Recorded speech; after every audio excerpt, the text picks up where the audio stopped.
Hello students, आज का हमारा टॉपिक है एमोगेट वक्र।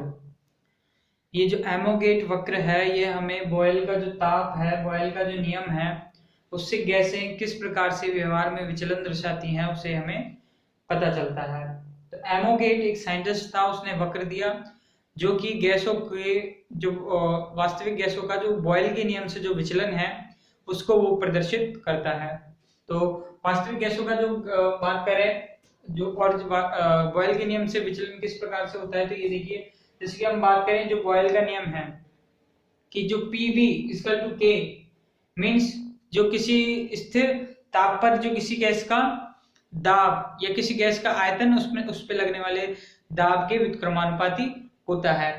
ठीक है, तो जैसे बात करें P, अपने बात किया कि उसमें लगने वाला आयतन उसके लगने वाले दाब के व्युत्क्रमानुपाती होता है, तो PV इक्वल टू क्या हो जाता है, PV इक्वल टू K।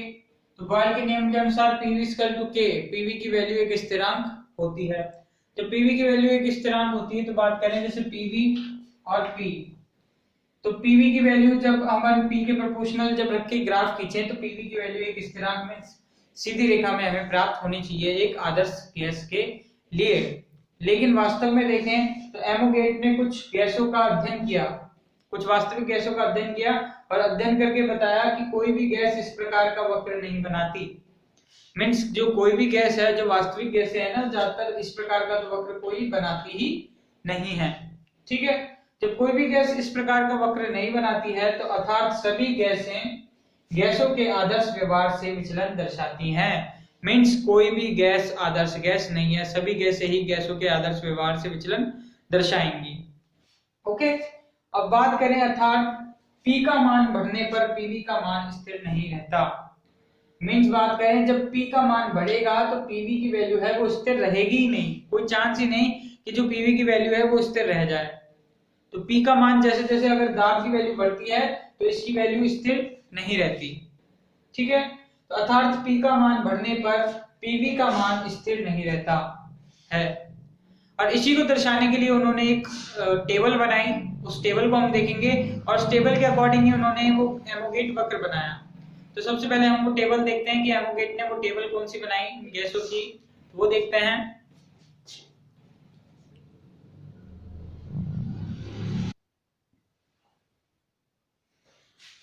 तो देखिए स्टूडेंट्स, जो हमारी जो वैल्यू थी PV की, जो वैल्यू थी वो दाब को बढ़ाने पर क्या रहती है, स्थिर नहीं रहती है। तो दाब को बढ़ाने पर वो चेंजेस आते रहते हैं उसमें। तो जैसे कि बात करें, हम पहले ये जो टेबल है, टेबल हमने कैसे बनाई कि दाब के साथ PV में परिवर्तन करते हैं हम 0 डिग्री सेल्सियस पर। देखो जैसे कि हाइड्रोजन और नाइट्रोजन दो टाइप्स की हमने गैस ली, अलग अलग गैस ली।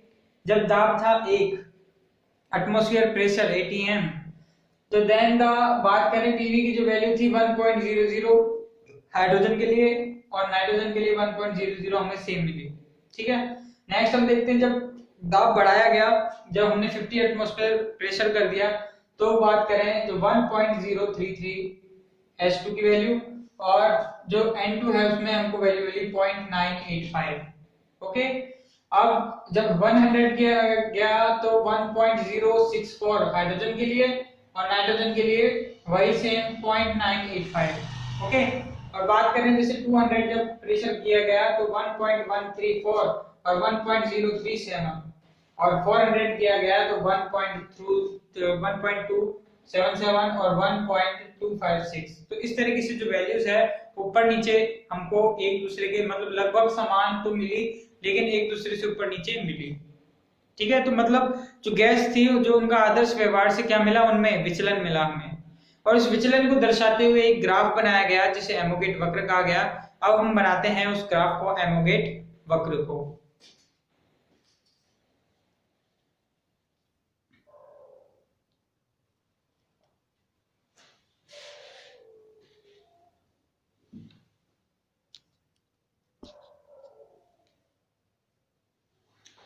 तो स्टूडेंट्स ये देखिए, ये है हमारा एमोगेट वक्र, एमोगेट वक्र।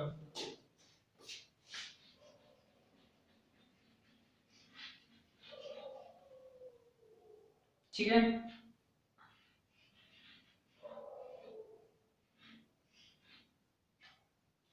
एमोगेट जो ग्राफ है एमोगेट वक्र है तो बात करें, यहाँ पे देखिए कि जो पीवी और पी के मिड में जो हमने इसने एमोगेट ने जो वक्र बनाया तो उसके अंदर विभिन्न विभिन्न गैसों को इसने बताया।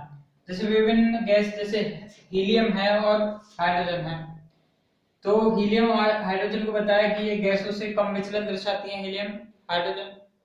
जबकि जो अपनी गैसें हैं जैसे N2 की बात करें, CO2 की बात करें और मैथेन की बात करें CH4 की, तो ये गैसें हैं, ये स्टार्टिंग में क्या होता है, ये देखो यहाँ पे हाइड्रोजन और हीलियम इनमें तो विचलन क्या है, सीधा बढ़ता जा रहा है, सीधे बढ़ता है। लेकिन ये जो नाइट्रोजन CO2 और CH4 जो गैस हैं इनमें पहले विचलन थोड़ा कम होता है, फिर धीरे तीव्र गति से बढ़ता है।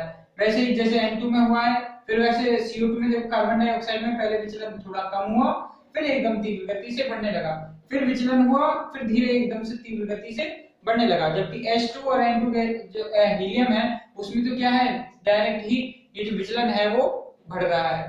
तो ये सब चीजें जो एमोगेट है उसने इस ग्राफ के द्वारा हमको प्रदर्शित किया। उन्होंने पीवी और पी दाब है उसके बीच में एक ग्राफ खींचा, ठीक है। तो हाइड्रोजन और हीलियम गैसें तो एक लगातार गति से बिना कम हुए डायरेक्ट ही क्या होती है, विचलन इनमें बढ़ता है। लेकिन बात करें जो N2 है, CO2 है, CH4 है, इनमें प्रारंभ में क्या होता है, पहले जो विचलन है थोड़ा कम होता है, फिर एकदम तीव्र गति से विचलन बढ़ता है। तो इस प्रकार से जो एमोगेट ने ये वक्र दिया और इस वक्र के आधार पर क्या तथ्य निकल के आते हैं वो हम देखते हैं, ठीक है।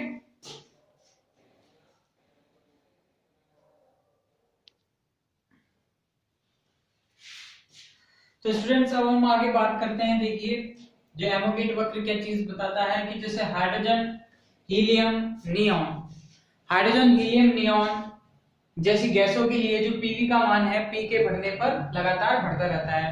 हाइड्रोजन हीलियम और नियॉन है जैसी गैसों के लिए पीवी का मान पी के बढ़ने पर लगातार बढ़ता रहता है।